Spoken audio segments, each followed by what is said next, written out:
अस्सलाम वालेकुम dear students, welcome back to MSN mathematics YouTube channel. D में जैसे कि आप लोग जानते हैं कि प्रीवियस लेक्चर्स के अंदर हम लोग एक्सरसाइज 3.8 के क्वेश्चन नंबर 10 तक बात कर चुके हैं। अगर आप लोग उस लेक्चर का लिंक देखना चाहते हैं तो उसका लिंक भी मैंने दिया हुआ है और यहाँ पे आई बटन में जाकर आप लोग उसका लिंक देख सकते हैं, विजिट कर सकते हैं। अगर मैं आज के लेक्चर की बात करूं तो इसके बाद वाले जो हमारे पास क्वेश्चन है, question number 11, question number 12, question number 13, question number 14 को कंप्लीट सॉल्व करूंगा। थोड़े से स्टेटमेंट वाले और न्यूमेरिकल टाइप्स क्वेश्चन है, लेकिन अगर आप लोग समझेंगे, आप लोग लेक्चर को आखिर तक देखेंगे, ईच एंड एवरीथिंग आपको क्लियर हो जाएगी, मैं आपको गारंटी देता हूं। उससे पहले इस लेक्चर को स्टार्ट करने से पहले अगर आप इस चैनल पर न्यू अब तक हमारे चैनल को सब्सक्राइब नहीं किया, सब्सक्राइब करें, बेल के बटन को प्रेस करें ताकि नेक्स्ट टाइम जब भी वीडियो लेके आता हूं आपको उसका नोटिफिकेशन मिल सके। तो विदाउट वेस्टिंग आवर टाइम चलिए स्टार्ट करते हैं आज का लेक्चर।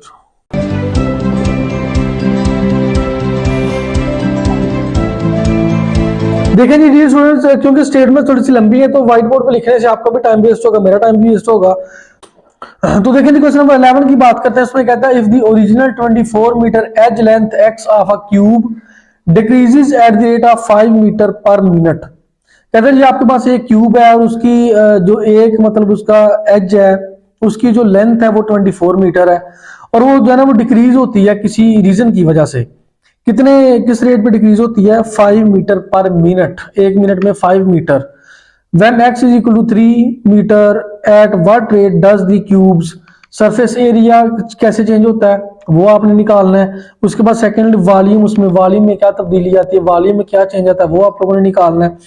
देखिए कोई भी क्यूब है, फर्स्ट के टेम्परेचर की तब्दीली की वजह से उसमें कभी वो सुकड़ जाता है, कभी फैल जाता है, उसमें तब्दीली आती रहती है।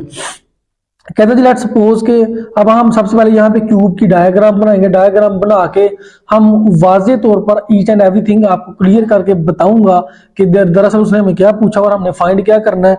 आपको साथ ये भी बताएंगे कि सरफेस एरिया कैसे फाइंड करते हैं किसी क्यूब का, आपको ये भी बताएंगे कि वॉल्यूम में तब्दीली कैसे फाइंड करते हैं। तो देखते हैं सबसे पहले यहाँ पे क्यूब बना के चेक करते हैं।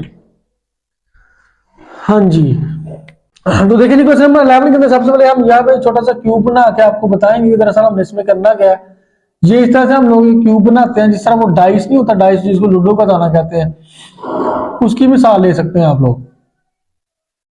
तो ये हमारे पास है ना, इसकी आपके पास एक यहाँ पे हाइट भी होती है, ठीक है जी। इसकी आपके पास लंबाई और चौड़ाई दोनों चीजें यहाँ पे आपके पास मौजूद है, ठीक है जी। अब इसका सबसे पहले इसके अगर सरफेस एरिया की बात करें, ए पार्ट में कहते हैं जी आप लोग निकालें जी सरफेस एरिया चेंज, उसमें कितनी तब्दीली आई है। तो सबसे पहले देखें इसके बेसिकली कितने फेस होते हैं, इसके 6 फेसेस होते हैं। हम जानते हैं कि कोई भी आपके पास क्यूब है उसके 6 फेसेस होते हैं। तो सरफेस एरिया के लिए हम लोग निकाल सकते हैं यहाँ पे इसके ए पार्ट के लिए s which is equal to 6x square. अब 6x स्क्वायर कैसे है ये बात आप लोगों ने समझनी है। मैंने कोई आपको अटर्नी लगवाना नहीं, मैंने कभी आपको लगवाया। मैं पहले आपको यहाँ से क्लियरली बताऊंगा कि बेसिकली 6x स्क्वायर आया कहां से। देखिए 6 इसके फेसेस होते हैं।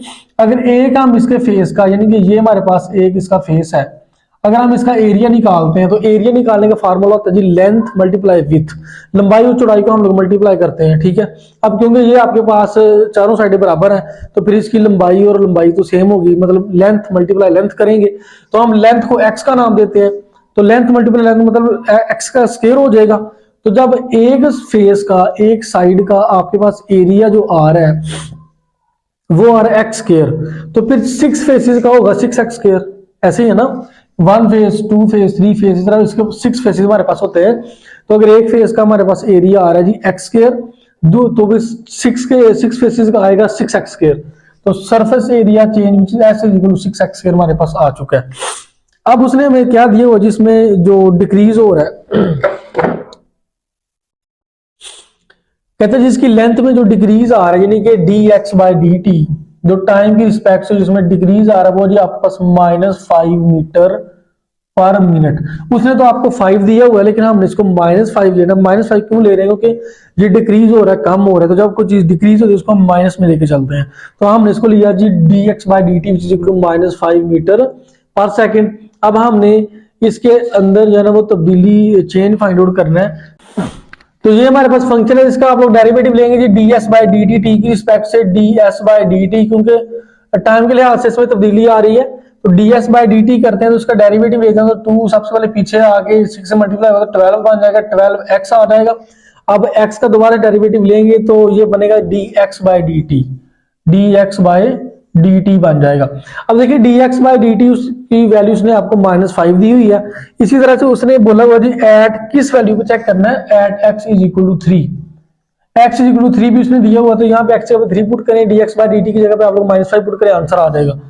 तो D S by D T which is equal to 12, x की जगह पे 3 पुट करें, D X by D T की जगह पे -5 पुट करें, तो ये आ रहा है जी आपके पास d S by D t. इसमें क्या चेंज आ रहा है सरफेस एरिया में, इनको मल्टीप्लाई करते हैं तो आपके पास आएगा जी -180 आएगा जी आपके पास -180 मीटर स्क्वायर पर मिनट। ये इसमें तब्दीली आ रही है इसके सरफेस एरिया में। ये था हमारे पास इसका ए पार्ट। अब हम इसके बी पार्ट की बात करते हैं। बी पार्ट में कहता है जी, बी पार्ट में क्या निकालना है हम लोगों ने देख लेते हैं। हाँ जी, बी पार्ट में कहता है जी वॉल्यूम चेंज। वॉल्यूम में कितनी तब्दीली आ रही है, देखिए लेंथ विड्थ और इसकी हाइट। तो वॉल्यूम का हमारे पास फार्मूला होता है v which is equal to x cube, length with height यानी कि हमारे पास एक्स क्यूब होता है।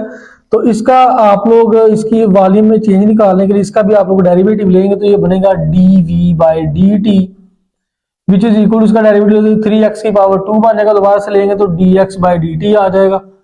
अब dx बाई डी टी आप लोगों के पास ऑलरेडी मौजूद है जो कि आपके पास -5 है। तो यहाँ पे लिखें आप लोग dv by D T which is equal to, यहाँ पे देखेंगे ये आपके पास 3 है, ये x की जगह पे आपने 3 पुट करना है। तो x की जगह पे 3 पुट करेंगे बन जाएगा 3 इंटू 3 का स्क्वायर बन जाएगा। उसके साथ आपके पास dx बाई डी टी है और dx बाई डी टी की वैल्यू से आपको -5 दी हुई है, तो -5 यहाँ पे लिखें। इनको कहते हैं जी आपस में multiply dv by D T which is equal to 3 into 3 का स्क्वायर 9। इनको करें मल्टीप्लाई तो ये बनेगा dv by D T which is equal to -135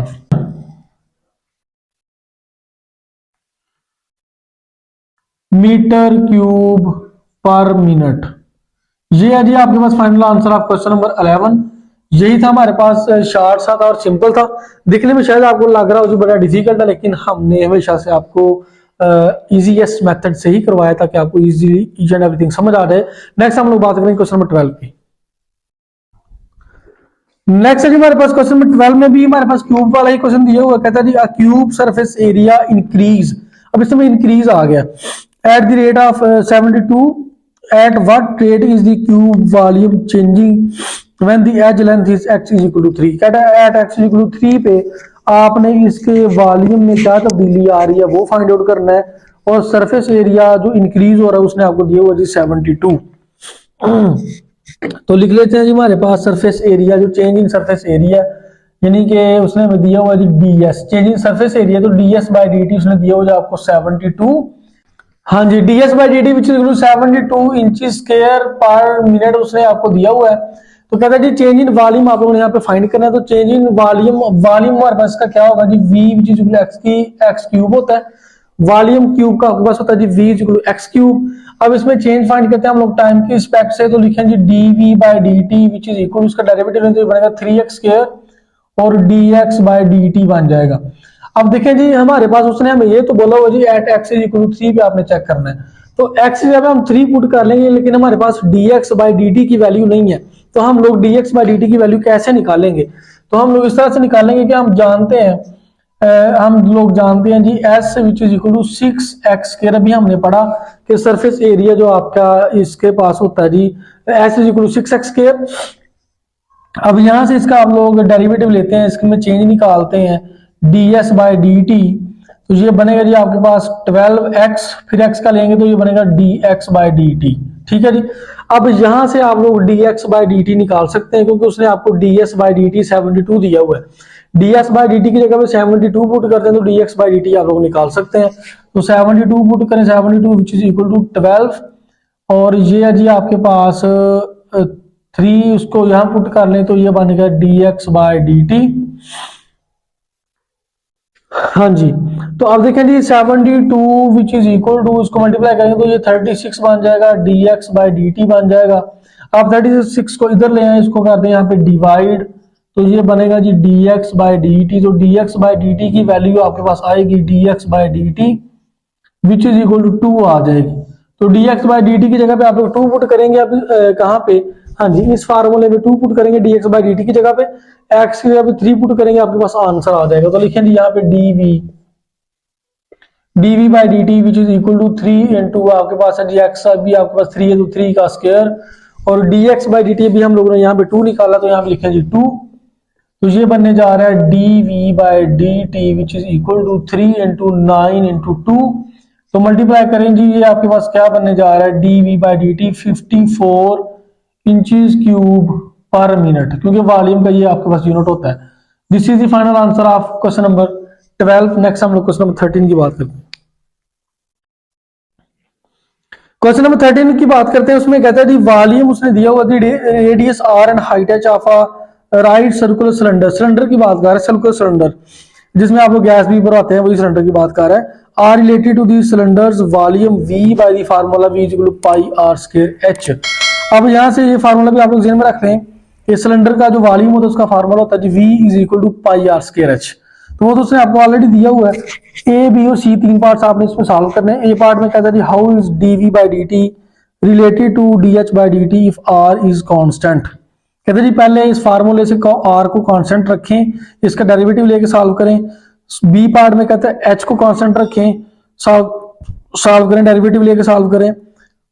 और सी पार्ट में कहता है जी किसी को भी आपने कांस्टेंट नहीं रखना, उसका डेरिवेटिव लेके सॉल्व करें। तो बहुत इजी है, फार्मूला उसने आपको दिया हुआ जी v is equal to pi are square H. Cylinder जो आपने ये देखा होगा जी, इस तरह से मैं यहाँ पे बना के दिखा देता हूं। हाँ जी, ये जी आप लोगों के पास सर्कुलर सिलेंडर। क्वेश्चन नंबर 13 में कहता है जी इसका वॉल्यूम होता है pi are square h. Pi are square h के ए पार्ट में कहता है जी आप लोगों ने किसको कांस्टेंट रखना है, if R is constant, R को कांस्टेंट रख इसका डेरिवेटिव लेंगे, किसकी रिस्पेक्ट से लेना है ये भी देख लेते हैं जी।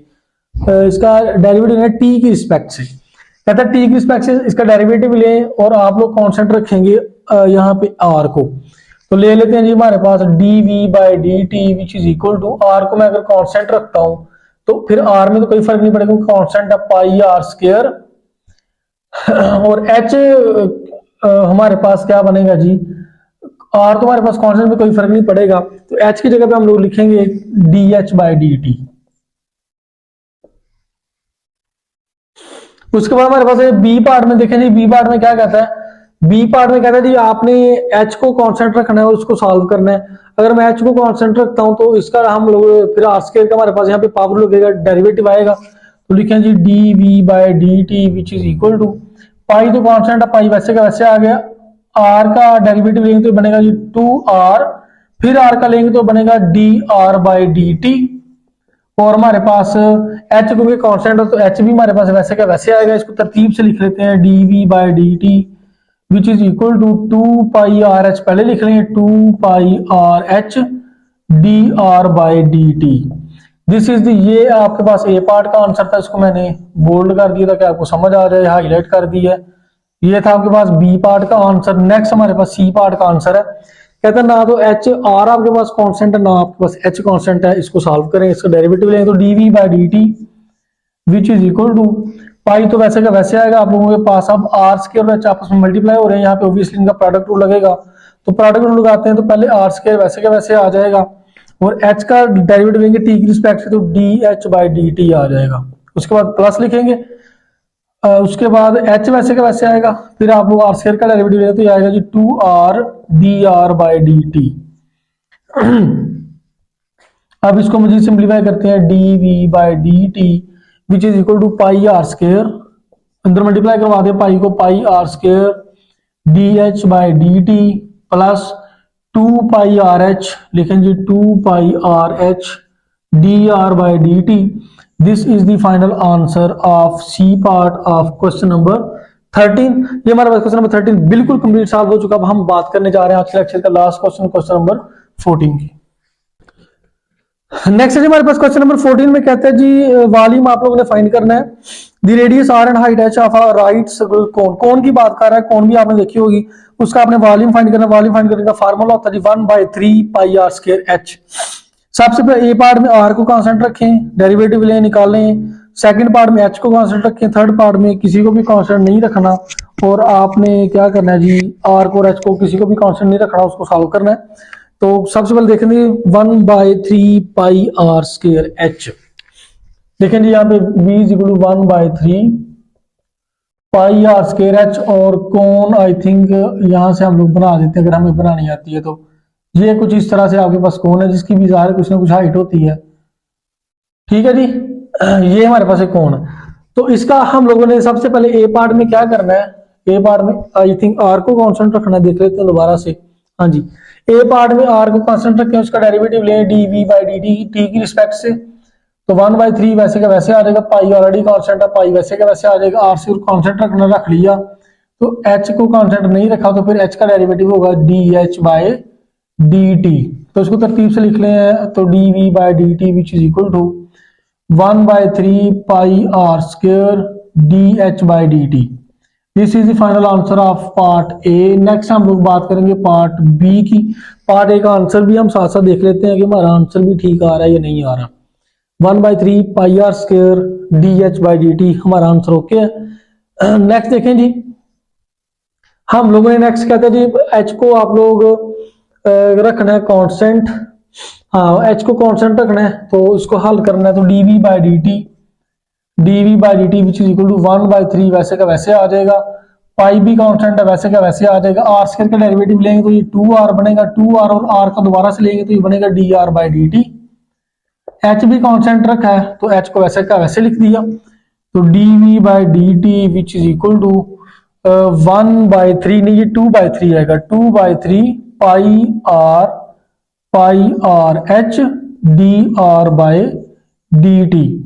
This is the final answer of b part. हम आंसर चेक भी कर लेते हैं, 2/3 pi are h d r by D t, बिल्कुल हमारा आंसर करेक्ट है जी। सी पार्ट की बात करते हैं, सी पार्ट में कहते हैं दोनों को कांस्टेंट नहीं रखना, तो ऑब्वियसली इसके अंदर भी हमारे पास प्रोडक्ट रूल लगेगा, D we by D T which is equal to 1/3 pi वैसे का वैसे आएगा, यहाँ पे प्रोडक्ट रूल लगाएंगे तो आर स्क्वायर वैसे का वैसे आ गया, डेरिवेटिव एच का तो ये बन गया D H by D T plus H वैसे का वैसे आया, आर स्क्वायर का डेरिवेटिव होता है जी 2r D r by D T.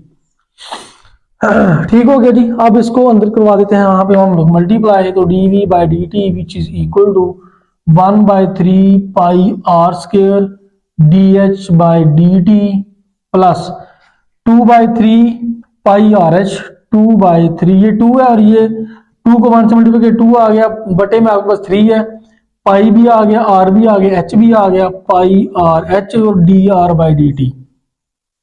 This is the final answer of question number 14 का सी पार्ट। हम लोग चेक भी कर लेते हैं, 1/3 pi are square D H by D T plus 2/3 pi are h d r by D T. This is the final answer of question number 14।